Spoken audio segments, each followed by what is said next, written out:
Hello, everybody, and welcome to the Social Marketing Academy. I am your host, Christopher Tompkins. Really excited. I'm always excited, but I'm that type of guy. Very excited about our guest today, Trish from TEEM. She is my go-to marketing and advertising go-to is in my network. So I'm really excited to introduce you to her and answer some of those questions that you have been posing. So more about Trish in a minute, but what I want to talk to you all about is thanking you first off for listening to our wonderful podcast. I've gotten some really fantastic feedback on our team of experts that I've been introducing over the last few months. It's been really fantastic feedback, and I really appreciate it. Again, if you have any topics that you'd like to have covered, or you have a question, is Facebook group marketing something I should be looking into? Is email, what's the right email marketing cadence? I have people in my network that can answer all those questions if I cannot answer them myself. And I want to bring them to you. I have so many different people that I go to for advice. Why not bring them right here? So that's what the Social Marketing Academy is all about. So please get in touch with us. Go to our website, gosalesandmarketing.com, and fill out the contact form, email me, do the chat, whatever. Everything that goes on that website will get back to me in some way, shape, or form. So let me know. Do you have questions? Do you have a topic that you'd like to cover? Just let me know. Or are you perfect for being a guest? Please use the forms, let me know, and let's talk. So let's go into, also there's an e-course on the website, pop up, fill that out, check out our blog, check out past shows on our podcast page. But let's move over to just going through more about Trish. Trish Thomas, she's fantastic. I'm really excited to answer some of the questions that you guys have posed. You put some really good questions for her. Let me just tell you a little bit more about her. She's the CEO of TEEM, and that's TEEM, not EAM, it's TEEM. I'm going to ask her about that spelling. And she's the strategic lead of the agency, a woman after my own heart. TEEM is a full-service boutique agency built on a creative community where Trish and her team assemble and manage high-performing specialists around each client's brand. She has a diverse corporate background and holds a BS in computer information systems as well as an MBA in management and strategy. At TEEM, she and her team are challenging the status quo in advertising and reimagining the way teams work together to deliver great creative. They're passionate about leveraging the right talent on complex collaborative initiatives. And so much more that she is going to tell us about on this interview. So I'm going to bring Trish in right now. You guys have posed some really interesting questions, so I'm really interested to see what Trish is going to say. So, hey, Trish, welcome to Social Marketing Academy. Hey, Chris. Great to be here. Yeah, I'm really excited to dive into some of these questions that people have posed to you directly. I love that we have this hour together to do like some free consulting for people out there that are listening. But just to get everyone a little bit better acquainted with you and your company, can you just tell us a little bit more about yourself? Absolutely. So I'm currently the CEO and owner at TEEM. We're a full service marketing and advertising agency in Denver, Colorado.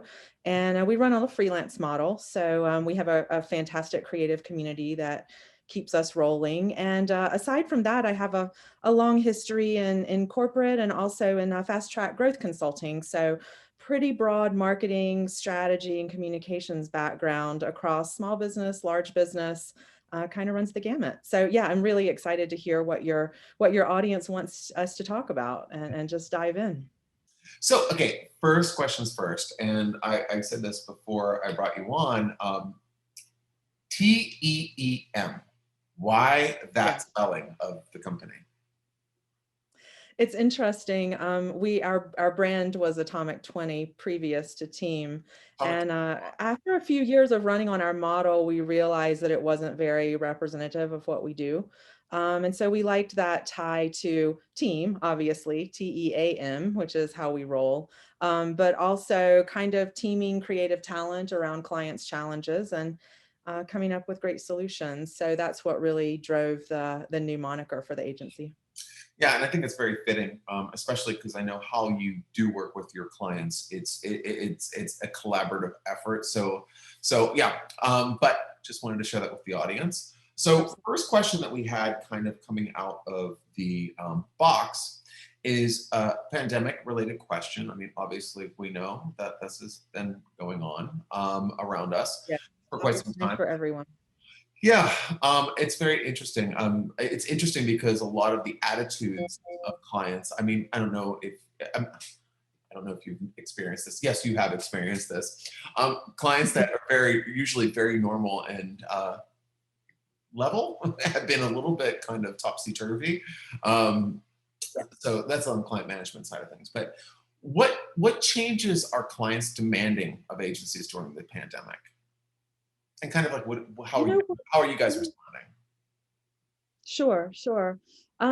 It's definitely been an interesting time. I've felt very blessed because I think team has probably fared better than some of my colleagues that were very, didn't have a very diversified client base and were maybe heavily in travel, hospitality, restaurant. Those areas have really been challenged. I think having some diversity to our client base has helped us. And also to your point earlier, Chris, just the collaborative nature of our relationships with our clients, we've tended to get pulled into some of their strategy and budget decisions rather than excluded. And having that seat at the table to try to understand how to overcome the challenges and deliver ROI on maybe a leaner budget or tighter project deadlines and things like that has been pivotal to success with our client accounts. But what we're seeing in terms of client demands are obviously people don't know what's coming. So, they feel like their crystal ball is off or they don't trust it. Yeah. And so they're less willing to commit to long-term timelines, to detailed plans. I think there's a bit more nimbleness and agility and flexibility that's being demanded of agencies. And we're having to dive into work sometimes not knowing necessarily where that project or that budget is going to land in 3 or 6 months. And so that's definitely been coming into play where we're looking at shorter commitments, obviously leaner budgets, and clients kind of pivoting on the fly, which of course puts pressure on our own team to be agile. Now, a question for you is, and I know what my answer is. Do you feel that clients have been open or focused on different services than normal, or that they have been kind of more open-minded to explore new opportunities in the last the last year or so? Yes, I mean, I think that they have. I think it's cracked the shell open, hopefully in some good ways long term. Right. What we found challenging is that we have clients that are sometimes wanting to dabble with this, test that, pilot that, and how cheaply can we do it and see if we get results. Yes. It's really challenging. It's like, you're asking us to do something completely new you've never done before, and you want us to do it with 5 grand. So that's been kind of challenging. But I think to your point, the open-mindedness, the willingness to maybe think outside their traditional plan, their tactics that they've historically deployed or the channels they've relied on, is probably going to be a boon for a lot of brands in the future. I completely agree with you. Like I've kind of coined it as like the refocusing revolution. It's kind of basically everything that we've had on the shelf that we've said, oh, this is an amazing service. Oh my God, this has so much legs. And then you bring it to a client, they're just like, that's too much to understand. I don't really want to deal with that right now. I'm busy. Let's do this So later. true. And then over the last year, I feel that everyone's been like, hey, remember when you were talking about that? Can we kind of look at that again? And one of the things that we've been seeing a lot is at TikTok, which is one of the things that is for our agency, it's not necessarily the challenge that we have is explaining how a client and a brand can utilize it. But Yeah. that I would say that if the pandemic didn't happen, 2020 didn't even exist, which would be wonderful, wouldn't it? But I don't know if people would have been willing to go into TikTok or go into these new forms of marketing. They would, like, a lot of people are really interested in kind of like creature comfort zone, so to speak. You know what I Right. mean? And they don't want to kind of like think outside of the box. Like video marketing has been the next upcoming trend for like 20 years. I mean, It's been a while. and then I got, I think what the signifier to me was when I got a call from a client and they said, a prospective client, and they're like, yeah, so we're interested in YouTube, Facebook. And I was like, oh my God, you said YouTube first. Yeah. And I was like, what? Well, And it really, like, I kind of hung up from that sales call, and I was thinking to myself, wow, things are shifting. Like yeah. people are thinking about different things. And I think that it's smart, right? You have to be agile in this environment. It But is. It is. And some digital tactics, just by virtue of us, screen time increasing, kind of that blending of personal life and work life that's going on right now with work at home and all of those trends. It's opening, I think, some unique opportunities to leverage some digital tactics that might actually not have been as effective for traditional brands a year ago. But now they've got a portal into their audience, and their audience is responding to different media in different ways than they were initially. So I think that open-mindedness is really, like I said, going to benefit brands if they're willing to take some of those forays into new territory and trust us a little bit to do our job, right? yeah, and I think that like anyone that is listening to this or watching this, like if you are willing to experiment and you're willing to be a little bit flexible and organically move through your campaign and a kind of through a different lens, you will reap so much benefits in this Yeah. environment. And I would say, as a brand myself, I made some changes, and the last year was fantastic. And I mean, I don't want to say it's fantastic and be boastful, but That's a good thing though, Chris. Honestly, I think, we should want each other to succeed. Like I said, I sometimes it does feel a little bit wrong, I guess, air quotations, yeah, to be talking about things that are successful or things that are working, and what's kind of in the broad story arc of society a dark time right now. But we need to celebrate those successes. I mean, this is a time to lift each other up, so I'm thrilled to hear that. yeah, no, I think that it was, for me, it was a refocusing of our agency onto not refocusing back to the human elements of things, but really just laser focusing in on people's where they are. So we were looking at target audiences 18 to 25, female, lives in California. We're actually like, okay, great. That's the target market. What do they feel right now?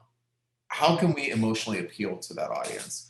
And I think that pivot really boded well for us, and also for our clients, because the clients were like, I don't know if I really want to talk about this type of thing. It's like, how could you escape it? I mean, people wake up and doom scroll for Yeah, like, I mean, for an hour before they do anything else. It's crazy. exactly. um, If you want to be disruptive, put a positive spin on the mhm. current climate, and there's ways of handling it. There are. No, I agree. We've really had a couple of trends emerge with kind of the work we were doing with our clients, in the same vein that you were talking about last year. We got much more strategic, like you said, the why, trying to look at the psychographic um, traits of their audiences, their target personas, much more than the demographic traits, because I think we've seen that really assert itself, especially in a digital environment where, kind of where people are aligning on the inside is mattering a great deal more than how they're lining up on the outside. And we've started to lean into some kind of emerging tactics like narrative design over traditional brand storytelling and brand Yes. positioning, which, to your point, much more emotional, much more tied into where people are at, and much more helping them interact with a brand story instead of just kind of getting, you know, pragmatic features, benefits, pricing shoved at them in a very push communication format. Yeah, and I think also like, it's one of the things that we were seeing a really big growth. Well, obviously that stopped really quickly. Was geotargeting, and everyone was putting all of their money in that bucket. And Yes. we always say, buyer beware, all eggs in one basket is never a good idea. Marketing is a whole wheel. There's lots of different spokes. There's lots of different things you have to hit. And what's happening with geotargeting? Well, the traffic is too low for it to really we would be able to draw a perimeter around a GNC and then market that for a supplement company. That's not as valuable anymore. And for how many months out of the year did that kind of fall off? Right. Well, and with, online ordering and delivery services and things like that proliferating, a lot of the traditional boundaries, even for, brick and mortar locations that are still open, the rules have changed. Yeah. I mean, the margins of the sandbox have moved dramatically for a lot of companies. So yeah, really interesting observation on geo-targeting. Yeah. Okay, so another question from the audience. What recommendations can you give to brands as they communicate about the pandemic, social justice, and politics? Mm. Yeah, that's been interesting. And we do Yeah, right? quite a lot of PR and communications for our clients and storytelling and content marketing as well, which all kind of bleeds into those topics Yeah. naturally. Uh-huh. I mean, one of the things we've really focused on, and you kind of hearkened to this a few minutes ago, is authenticity. Being very candid about where your brand stands, what you believe in, what you're doing to make the situation better and not worse, whether that is around social justice or politics or just the general, impact of the pandemic on people's communities and customer bases. Right. I think that authenticity is really important, that whatever you say, it needs to not come from a place of spin, and it needs to come from a place of, what really aligns with your values, your mission, what you stand for as a brand. I think another thing that's been kind of neglected and we've worked with some of our clients on is internal communications, Yeah. which has been interesting to address. But for a lot of companies, you've got your own front lines, you've got your own customer service reps, sales force, administrative team that are interacting with your suppliers, your partners, your customers every day. And if they're feeling anxious, if they don't know how to respond to questions, if they're not feeling supported, that negativity and that confusion is going to translate, into your marketplace, your personal marketplace really quickly. So we've been working with a lot of brands to help them take care of communications with their own internal team, make sure that, their entire staff and ecosystem is feeling supported and informed and ready to go. And then that kind of translates organically into what customers are experiencing. And we've also, I guess the third point I would make in regards to that is really looking at a hard pros and cons analysis around, do you wade into some of those fraught conversations around the political environment, around equity, around social justice? And for a lot of clients, unless there has been a need to do so, a driver, or a really intense emotional motivation to do so on the part of the leadership, um, honestly, we've encouraged people to just stay out of it, that unless they have a distinct point of view and a motivating trigger, Absolutely. keep business and personal a little separate. So just kind of some trends that have arisen in our own client work and how we've been recommending that brands respond. Okay, love this because number one, authenticity right now is what is selling. And I think that showing your real, true, authentic self, not this, come on, let's be honest. We all know that below this frame, we're wearing PJs. Like we all know, everybody knows when we go on this, it's business up top, party down the bottom. Yeah. So we know this. So being authentic across the board is something that is really engaging to individuals right now across the board. So if you are being authentic, it's easy to engage your audience because you're being truthful. And I think this is one of the things that I struggle with. I struggle sometimes really helping a client harness, because they will say, well, this seems a little bit too casual for my message, or this seems like a sweater when I want it to be a three-piece suit kind of message. You know what I mean? And I always say, well, this is what your audience is feeling right now, and this is where you have to meet them. So this is a different world. We have to kind of change our messaging strategy. And that's where they say, like, I have clients that will like, should I comment on what's going on out there? And I say the exact same thing. What do you have to say about it? Right. And like, well, oh, if you're saying a vowel more than twice to me, we're done. Like, If there's a stutter preceding your, yes, your statement, you already have a problem. Yeah, if you want to talk about racial inequality and you're going to be stuttering, no, we're going to kind of like maybe table this, or not have. We have one of our clients is focused around giving back to women's charities. And one of the things that they say is like, well, yeah, we'll just give a proceed to like a women's charity. And I said to them, no, it's going to be an exact percentage to this exact charity, because that is authentic. Right.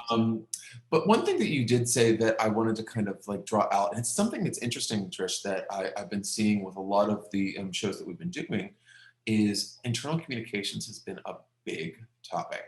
Yes. It's been a very big topic. Not because it hasn't been a big deal before. I mean, right.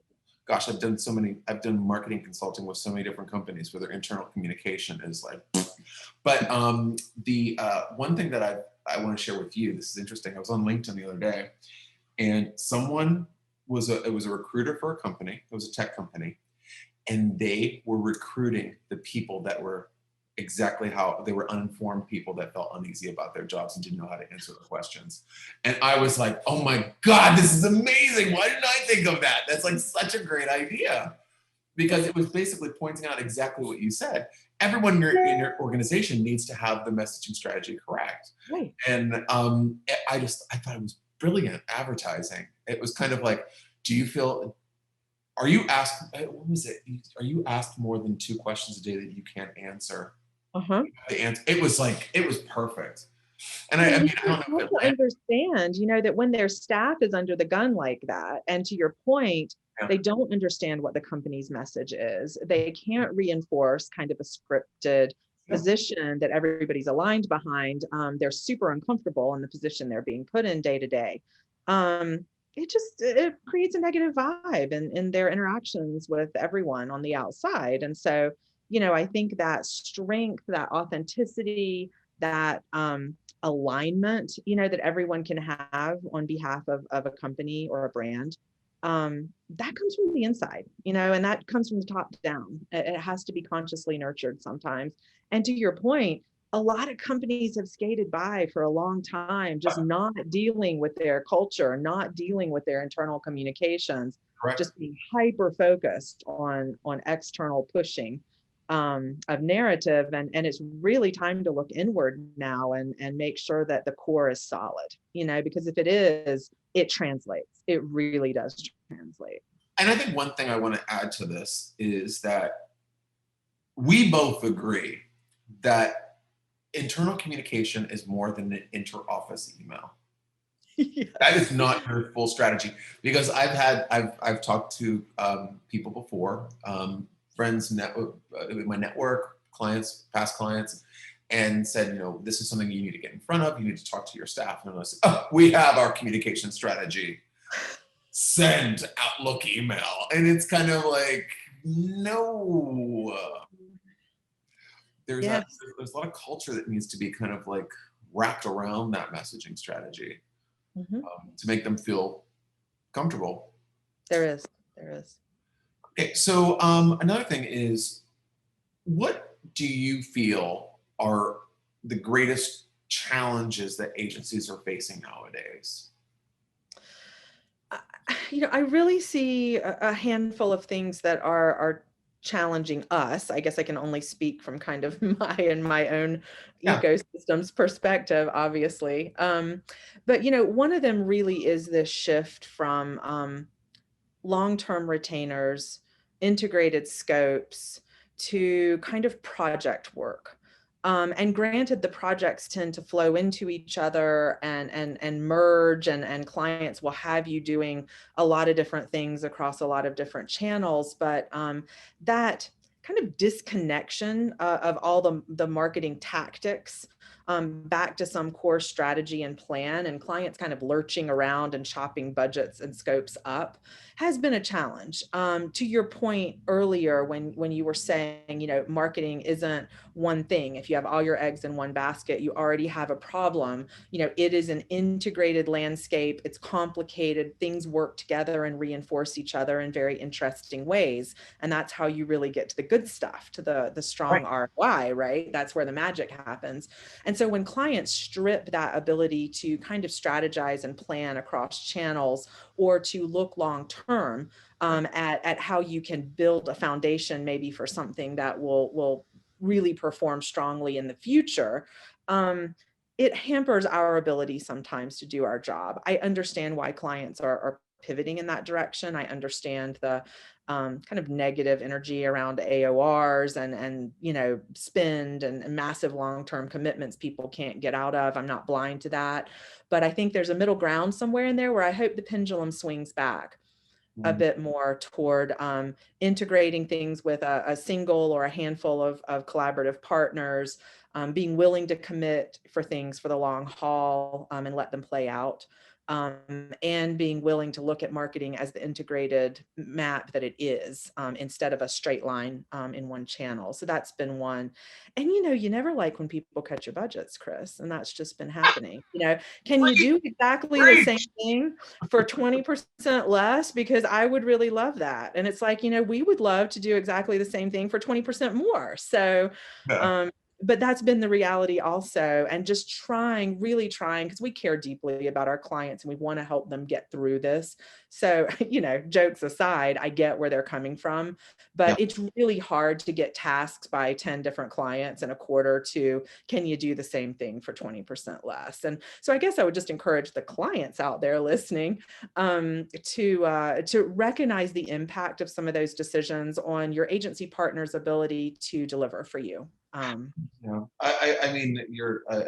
I'm feeling everything that you're saying deeply, because one of the things that I mention it quite often when we're doing interviews is that if you're working with an agency, anybody out there that wants to engage an agency, understand that you were already getting a deal when you engage the agency. Okay, you're going to get a team of people working for less than one person's salary per month. Now, understand that. And these people we're experts at what we do. So what would you have to do to get an expert of our caliber? And we've cultivated teams. We have track records, we have case studies, we have everything in place to prove exactly what our work is to you. But you can go on ZipRecruiter and interview 65,000 people and then find out, oh, well, they're young, they should know marketing. No, that's not how it works. Sorry. So, and guess what? You don't have to pay my healthcare or my team's healthcare. I do. I'm an agency owner. I have to pay that. So I have none of that. No equipment fees. You don't have to see them every day. We know what we're doing. There's no training. There's no onboarding. I can keep going through vendors if you want. So this is one of the things that I always want people to understand. They're like, oh God, an agency, that's like a $3,000 or $6,000 a month retainer. Oh my God, I'm going to make you move so much faster than anybody else could internally. Depending on what you're engaging with, really. It's website design. I mean, that's Trish, not me. No website design. No likey website designing. But it's one of those things that I always feel that, and also another thing that drives me crazy too, and I know you're going to feel this pain point. Can we get started like immediately? So why do we have to have this whole onboarding thing? Like, why is it taking so long to get started? We have to understand who you are. Right. We have to know you. I mean, thank you. I looked at your website. It's not selling you the right way. I mean, how many clients have you ever started work on that their target audience is way over here, and this is what they're giving you? So I think when you're engaging with an agency, you have to understand that a long-term investment is something that is really super important. You can't just say, oh, I can't really commit to 6 months. Can we just do a month to month? I am not an efficiency apart. Right. Right. How am I in 30 days? we're ready. Like literally, if you had an employee that came in 30 days, you would still be dating that employee. You're married after 30 days with our agency. So Right. knowing that engagement and then talking about budget cuts. I'm sorry. I'm on a soapbox right now. We don't know if anybody knows this, Preach, preach. but the budget cuts because of uncertainty. Follow your agency's lead. Because what our goal is, listen to this, folks, this is the truth. If you're not successful, you're going to go somewhere else. So what do we want to do? We want to make you successful. Is spending money going to be successful? If we think it is, and we're going to create wins for you, that's what we're going to suggest. We're Yes. not saying like, oh, wow, I'm falling on hard times. How can I upsell this client on these things? We're going to give you things that are actually useful for you. That's why you hire Absolutely. us, because we're friends. We're Absolutely. family. Like I say to with the Go agency, I say that I want to be considered your marketing department down the hall. I don't want to be this freaking agency in Florida that does all your marketing. Then we're the Florida marketing agency, which is like a pimple. You know what I mean? I don't want to be the pimple. I want to be family.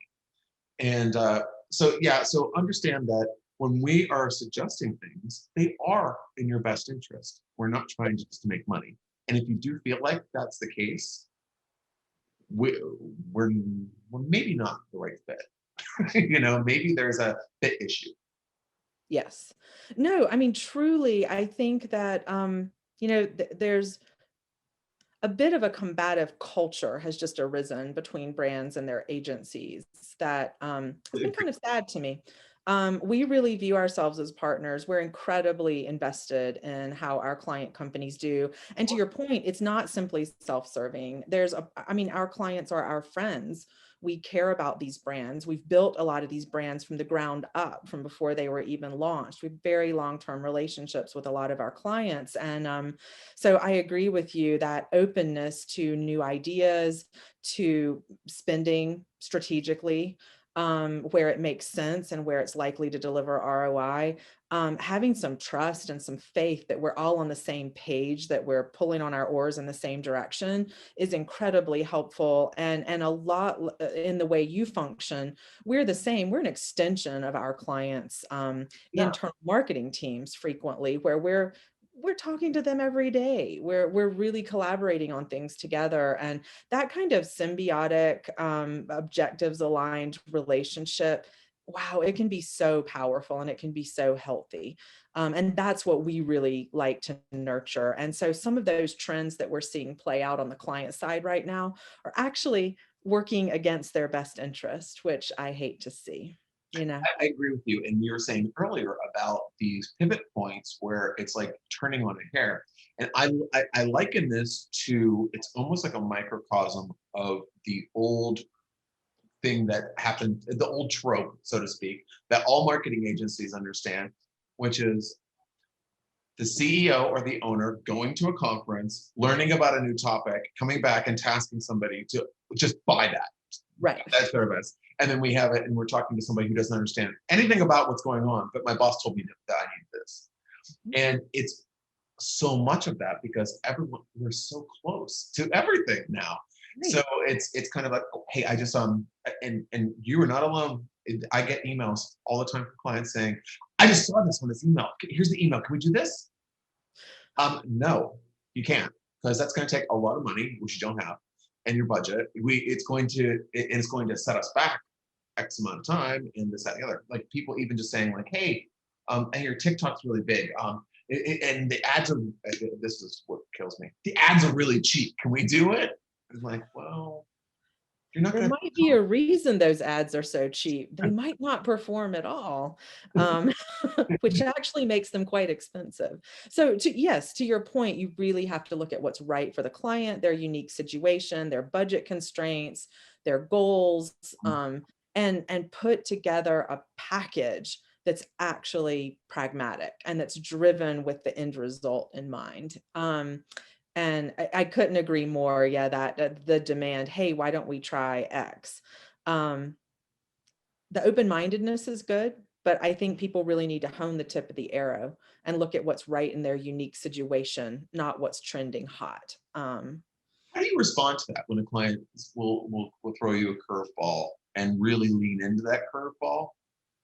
Do you entertain it in a way that you can set it into the campaign? Do you put it off to the future? How do you handle it usually? Yeah, we usually do a little cost benefits analysis for starters. We say, hey, cut us loose, with a few hours to outline for you what this could look like, what some of the alternatives are. If we deployed X dollars here or here or here, how do we anticipate it would perform? And then why are we making the recommendation we are? What insights can we distill from that Right. cost benefits analysis? Because truly our goal isn't to just say yes to everything a client asks for. That's not healthy. Or to say no, just to be an obstructionist and stay in our lane. Of course. We don't want to do either. We want to partner with them to make shrewd strategic decisions that are going to deliver. And so we usually start with trying to do an assessment of, does this actually make sense or not, in a very lean, cost effective Yeah, of course. way that doesn't waste time. And then we can make an informed decision instead of just lurching around after the latest Forbes article or, something somebody's buddy tweeted out. That's Oh, not a way to put together a marketing strategy. And usually if we can pull them back and if we can supply some data, so it's not just, oh, our gut instinct is not to do that, but no, look, here's a, data point comparison. They'll move in the right direction. So I think a lot of it is trying to steer the ship. Um, what do you and, feel like? Just to kind of, sure. I'm very interested.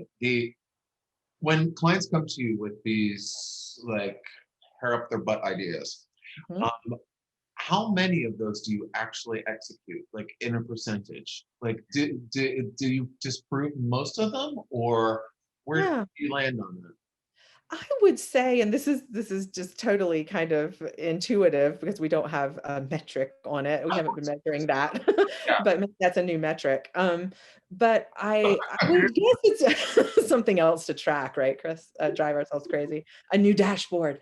Yeah. Um, More yeah, I think I would guess it's probably 25%. I think there's a handful of times where it makes sense, and it's something that we can weave in a creative way, and it actually is a great idea and it does align. But I'd say, 3 times out of 4, it ends up being a no. It's cost prohibitive. It's too early. A lot of our clients, they don't want to be the great experimenters. They at least want to draft off of, somebody else's success. Um, and so a lot of those factors come into play. And usually once you outline that on paper and you put some numbers behind it, people get it. They understand whether it's rational or just, like you said, they got to be in their bonnet. They saw something cool and got overexcited. Yeah, and I think it's clients should never feel prohibited to share information with you. Like we Never. constantly share everything that they feel, and our goal is to see where it fits. If it's a square peg in a round hole, you need to explain why that is, and showing metrics is the way to go.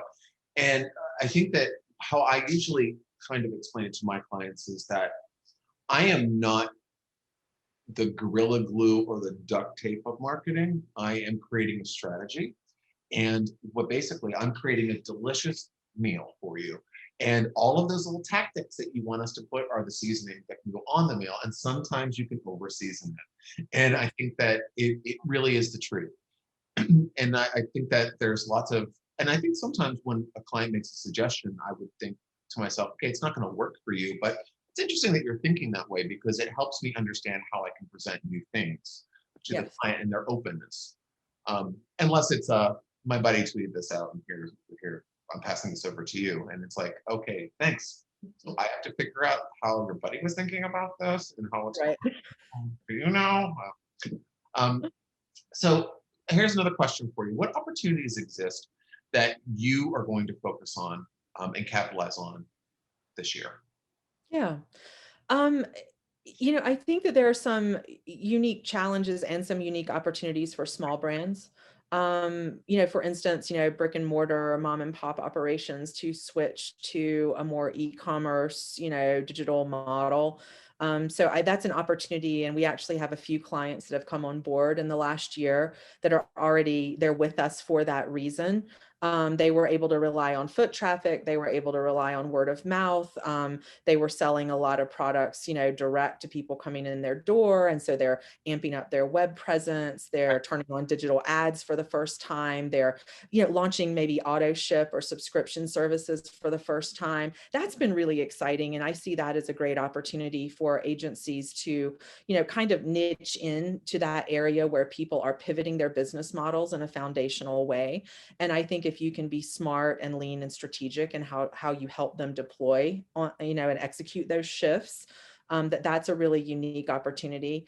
And I think kind of to where we started the conversation, there are some sectors that are doing really well too. If you're selling certain PPE or healthcare equipment, if you're selling sanitizer, if you're, a cleaning service, we act like every sector's down, but there are some areas that are really thriving. And I think for some of us that have expertise in those, those kind of those areas, it's really a unique opportunity to lean into them and maybe even do some cold outreach. So those are some of the things that we're looking at. Where does our model fit? Where does our unique expertise fit? Where does the marketplace have a distinct need that we're uniquely positioned to fill? And then how do we let those people know we're here? So that's kind of what TEEM is focused on this year. So, what have you found like over like the last 6 months or so, or 2020, whatever? What have you found is the number one thing that you're requested to work on by a prospective client? That's an interesting question. I think it really has been around communication and content. I think a lot of Yeah. people are trying to capture, those extra hours we're all spending on screens right now and figure out how to get their piece of that pie. And so I've found that we're doing a lot more. It kind of runs the gamut from brand, storytelling refreshes to creating really cool blog posts and native advertising campaigns that might be more informative, instead of just display ads, to, PR and things like that, that are more direct. But a lot of it is around communication, thought leadership, content creation, captivating, the audience and holding their attention on something that's important. And I would say that across all the work that we're doing right now, that thematic, compelling storytelling is the core. It's kind of the sacred center of what's going on right now. That makes me so happy because, well, no, because I'm a marketing nerd, right? So Yeah. marketing nerds love statistics and dashboards and all that stuff we talk about, but like we also like to gain success through our message. And it's so nice to hear that people are coming and talking about their message. They're talking about their content. They're trying to come up with who am I going to be when I grow up? It's kind of it's really nice to see that as opposed to yeah, I need to throw some gasoline on this fire. I mean, how many times has someone said that to me in a sales call? And I immediately go click. But Yeah. the Exactly. yeah, obviously the conversation enders for me is gasoline. I want to throw some gasoline on this fire. My target market is anybody that's breathing. And what's your goal? To make money. Right. Those are usually the because we like the why, and it's nice that people are coming to you and kind of focusing on the why. I kind of like that. But I think, you mentioned it earlier in our conversation that when we're talking about authenticity. Yeah. And we really did have clients come to us frequently that, felt that everyone on planet Earth was their target audience. There were absolutely no demographic constraints, purchasing power constraints, geographic constraints. My product is for every man, which Hashtag adorable. yes, note to the audience, that is never true. But we've really seen people acknowledging, I think, that there's a community of people that are aligned around some ideas Right. that they can speak to directly. And it's funny, I had a friend that used this phrase with me a couple of weeks ago, there's riches in the niches. And I think we are seeing that right now in terms of Yes. content consumption. Yes. That as you hone in on things that are important to people, you capture their attention, you build brand equity, you raise your visibility, and you start to build that bond of trust. that really drives conversion and loyalty and things like that that are incredibly powerful in the long term. And so I'm like you, I'm thrilled to see clients opening up to more niche audiences, more specific messages and topical kind of narrowing. And just acknowledging that every single person out there on the internet isn't their guy. Um, I agree with you, and that drives the target market thing drives me crazy. But it's one of those things where it drives me crazy because I know that I'm going to be able to prove them wrong, and I don't want to prove people wrong. I want to work with them and refine things rather than saying like, this is not the way to go. But if someone says that, it says my target market is anybody that's breathing, and then they said, name 3 of your top clients, impress me. Oh, bye. Yeah, we've all been there. So, but no, it's really interesting because I feel that one of the trends that I've been seeing is that I feel that the clients are coming to me with more headspace for things. They're a little bit more emotional because we all are. But I feel that they're coming with headspace as like, let's not start this tomorrow. Let's kind of talk about this. Let's work together. Let's figure this out. And I never had that access before. I don't feel like I really did. I felt like I had access to, it was kind of like you're under the gun. You have a timer. Make your point. Go. I have 40 minutes for this, and then we're gonna have to go back and forth 65 times to get the next meeting. And now I feel that it's a little bit, there's more access available because of this. I mean, come on, I'm going to be on Zoom today for 6 hours. I've been on like 4 hours already. I mean, this is it. I've never looked at myself so much in my life. No wonder people are getting depressed. But like, it's a whole new world, and the access I think is really making us as an agency more creative because we don't feel that we have to really rush to figure out the campaign for the client. Yeah. I feel like there's a little bit more of the cadence is different. It is, there's a thoughtfulness that I think that undercurrent of anxiety, I guess that's a negative thing, but there is an undercurrent of anxiety, I think, with all of our clients, all of these brand leaders right now, of just what's coming, how do I deploy my capital, my talent, in the best way possible. And as difficult as that can be, it really is driving a higher level of conversation, an openness, a willingness to be adaptable. And I think you're right, more of a running dialogue that's a little bit more strategic, that's a little bit more impactful with their agency partners. That is so helpful. And I hope that we retain some of that even after the pandemic has abated. Yeah, I completely agree with you. And I mean, that's like, that would be an absolute dream. I feel that the campaigns that we are executing now are some of the most open-minded that we've had in a long time, and the most specifically end user focused, I would say, not client focused. But rather than saying that 16 to 25 female California, it's now nuanced in a way that the brand will see the results of the nuance and then like, oh yeah, more nuance, like you're living in the niches. You know what I mean? Like exactly. It's kind of, it really is a thing. Trish, you're an absolute dream. Thank you so much for. This was so fun, Chris. Thanks for having me on. It's a great conversation. Great. I'm obviously in the description of this show, if you're listening to this on the podcast or if you're watching the video, we have Trish's links in the description. But Trish, how can people find out more about you and Team?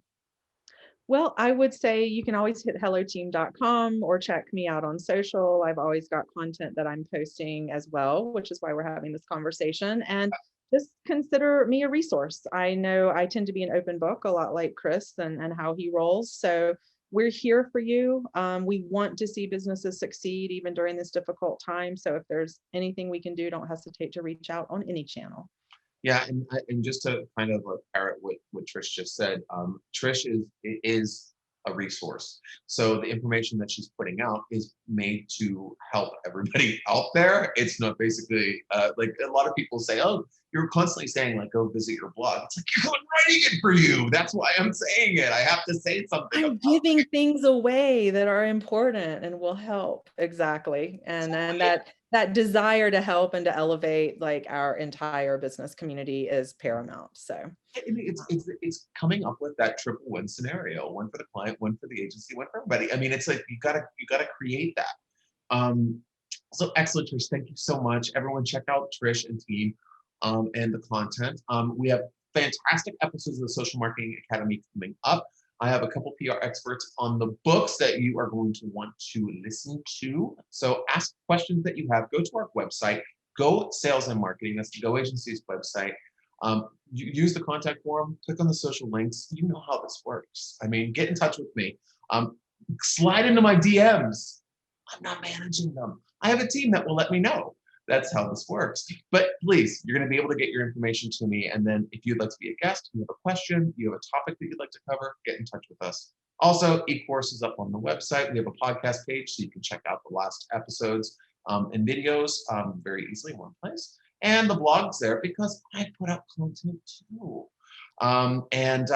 Folks, thank you so much for joining us. Until the next episode of the Social Marketing Academy, take care of yourselves. Take care.